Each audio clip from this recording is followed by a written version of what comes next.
C'est presque du direct, c'est la revue de presse de Nicolas Canteloup en best-of. Le ministre de l'économie Bruno Le Maire défend bec et ongle la réforme des retraites. Il a d'ailleurs appelé Philippe Martinez, la CGT. Il l'a appelé à renoncer au bras de fer. Bonjour Bruno Le Maire. Ouais, ici Bruno les gros bras, Bruno le barbare, Bruno biceps d'acier. Hein, qu'est-ce que tu vas faire, Philippe Martinez? Tu veux faire un bras de fer avec moi? Mais je vais te maraver ta gueule.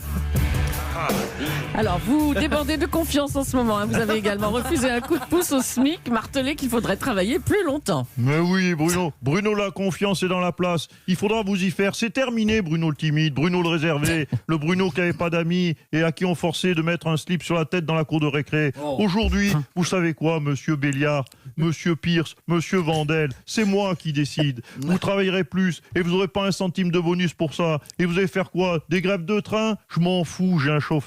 Oh, d'accord, non mais quand même, enfin, c'est vous qui avez le discours le moins conciliant de tout l'exécutif. Là, oui. Oui, peut-être, mais en tant que Fayot en chef, c'est à moi de défendre avec la plus grande énergie le projet génial d'Emmanuel Macron, président de la République. Ouais. Alors revenons à cette histoire de durée de cotisation. Pour vous, il n'y a pas de débat possible. On devra travailler plus longtemps. Tout à fait. Sur ce sujet, il n'y a pas de débat.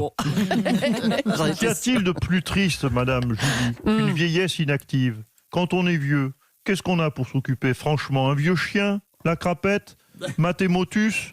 C'est à mourir d'ennui, allons. Alors que visser des boulons dans une usine de lave-vaisselle, ça c'est stimulant. Hein, alors je le dis, vous feriez mieux de nous remercier, de penser à vous offrir quelques mois de travail en plus.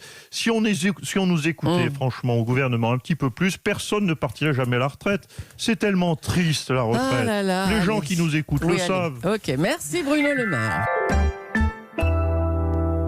La presse parle de la dernière tentative de réforme des retraites en 95.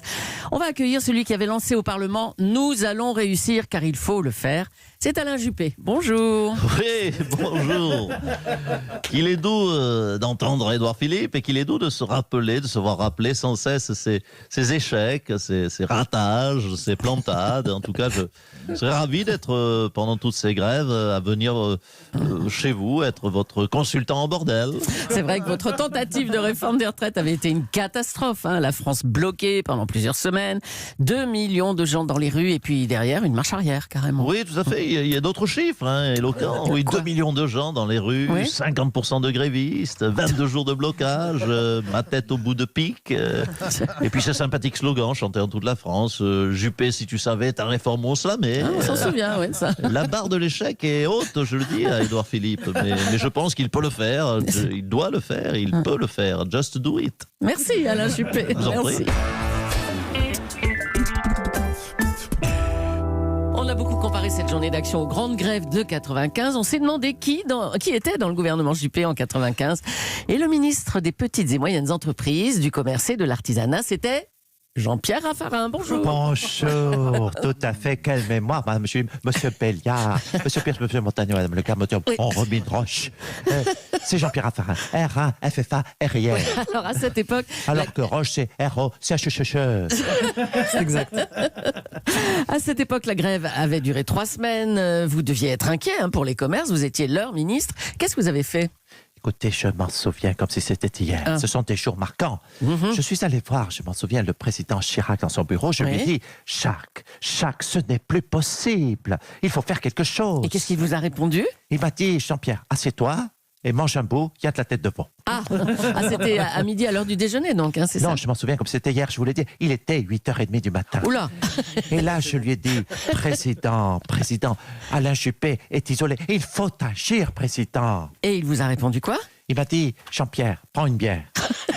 Je dis, d'accord, mais qu'est-ce qu'on fait pour les retraites, président? Et là, qu'est-ce qu'il a dit alors? Alors ça, je m'en souviens comme c'était hier. Il m'a dit, parlons-en ce soir au restaurant. Je connais un bon couscous rue de la Boule Rouge. Et il a rajouté, pour le reste, laisse Juppé en prendre plein la gueule à ma place. J'ai toujours fait comme ça. C'est fou. C'est fou parce que quand je repense à ces phrases, l'histoire se répète. Bon, nous sommes d'accord.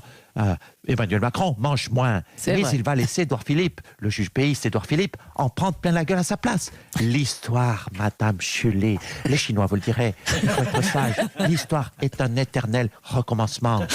Merci, message reçu, monsieur Raffarin. furieux. L'autopatrimoine sera taxé. Une décision que vous avez trouvée d'une bêtise déconcertante, Stéphane. Oh oui, oh non, je ne sais plus quoi dire. Oh, je suis plus que colère, je suis chafouin colère. Oh oui, oh non, mais on me taxe mon loto. Vous imaginez autant de sous en moins pour le patrimoine. C'est une ineptie, allons. Non, mais ça sert à rien que je me fasse suer la mise en pli à trouver des solutions. Oui, parce que je suis très sensible sur mes cheveux. Un coup bouclette, un coup cheveux courts, un coup je ne sais plus où j'en suis. Oui, bon. On va pas faire le réveillon là-dessus. Du coup, on va rien pouvoir réparer avec aussi peu de sous. Donc je le dis, les intellos du gouvernement, les intellos, valoriser le patrimoine, c'est réparer ce qui s'écroule, c'est pas créer de nouvelles ruines à visiter, bande d'abrutis, allons. Eh ben, dites donc, vous êtes remonté ce matin. Oui, hein. Oh là là. oui, je suis colère. De toute façon, le seul élément de patrimoine que le gouvernement entretient en ce moment, c'est la grève. Ça, ils mettent de l'énergie à la faire durer, la grève. Mais si, Julie, la grève, ça fait partie de notre patrimoine français. Nos cheminots, vous savez, c'est comme nos fromages, d'accord, ils puent un peu, mais ils ont fait notre réputation tout autour du globe. Oui, bon. Enfin. Je suis un peu de droite. Je me fouette, je me flagelle. Allez, calmez-vous, Stéphane. Une nouvelle étonnante, tiens, dans le domaine de la musique. Martine Cabrel, la sœur de Francis Cabrel, sort un album. Et oui, elle est avec nous ce matin. Bonjour Martine Cabrel. Ah oui, bonjour petite Julie, bonjour Mathieu Béliard. Je viens vous présenter mon album. Est-ce que vous voulez que je vous chante La cabane de la pêcheuse ou Petit Mario? Merci Martine. Petit Mario. Ah oui, ma petite Marie, c'est Petit Mario. Pour elle. Il vient de comprendre. Bon, alors, qu'est-ce qui vous démarque de votre frère, Martine? Dites-nous. Oh, déjà la moustache. Et puis lui, il aime les sarbacanes et les bouteilles de butane. Moi, je suis plus lance-pierre et radiateur électrique. Ah oui, c'est un autre univers. Hein. Est-ce qu'on vous a aidé à écrire cet album? Oui, j'ai écrit avec la sœur de Charles Aznavour. Ah, Christine Aznavour. Ah bon. Dis bonjour, Christine. Elle fait pas ta timide, Christine. Oui, bonjour ma petite Julie. Oui, j'ai bossé avec Martine. J'avais des idées de chansons. Ça s'appelait le Bohémien. Bon, le Bohémien pour Mathieu, c'est la bohème, hein, d'accord? Bon, écoutez, on est impatients d'écouter vos disques. Ça tombe, Petit Mario. Merci à toutes les deux, en tout cas.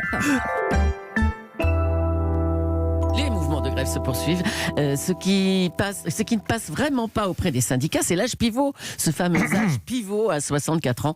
Bonjour Édouard Philippe. Oui. Bonjour Madame Boulot. Monsieur Boulot. Monsieur Boulard. Bonjour. En gros, vous vous dites qu'avec les 43 ans de cotisation, de toute façon, plus personne ne part à la retraite à 62 ans. Tout à fait. Bien sûr.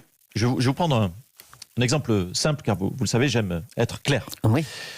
Prenons un homme né, on va faire simple. Oui. Prenons un homme né en 2000. Oui. Comme ça, c'est simple. Il fait des longues études et trouve son premier travail à 24 ans.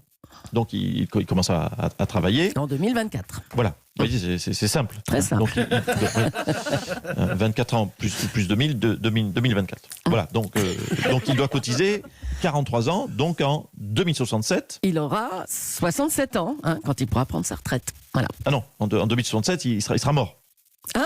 Mais tous les spécialistes du climat le disent. Aujourd'hui, en 2067, il fera 54 degrés à Paris, il n'y aura plus de poissons, plus de CO2, plus rien. Alors donc je le dis quelque part, qu'est-ce qui nous emmerde avec leur retraite pivot, franchement? Ah oui, vous avez été très très clair, monsieur Philippe. Oui, peut-être même un poil trop. Un peu trop. Allez, merci monsieur le Premier ministre. La SNCF est évidemment très critiquée avec cette grève qui se prolonge. L'entreprise essaie de sauver la face comme elle peut. Elle nous a d'ailleurs demandé de diffuser une petite publicité qu'on va écouter tout de suite. Tu veux rencontrer les voyageurs les plus chauds de ta région? Prends le TER un jour de grève avec la SNCF. Découvrir les plaisirs de dizaines de corps moites entremêlés. Réserve tout de suite ton billet pour une matinée ou une soirée de sensualité partagée avec plus de 500 personnes dans le même wagon. Il fait chaud. Il fait humide. Dis adieu au site de rencontre et monte tout de suite dans le RER de 8h17 pour sentir des mains sur des cuisses, sur ton torse, sur tes fesses, sur ton cou. Le RER de 8h17. Écoute le témoignage d'un de nos organisateurs. Bonjour, Je m'appelle Régis et je suis cheminot, un cheminot voluptueux, un conducteur chaud, la bête de sexe de la gare Montparnasse, on m'appelle. J'aime sentir des centaines de voyageurs me caresser. Oula. Et pour faire partager ma passion, j'organise des grèves lascives, libertines qui se prolongent tard dans la nuit, tard dans la semaine et même tard dans le mois. Elles se prolongent les grèves. Ah, merci la SNCF sexy.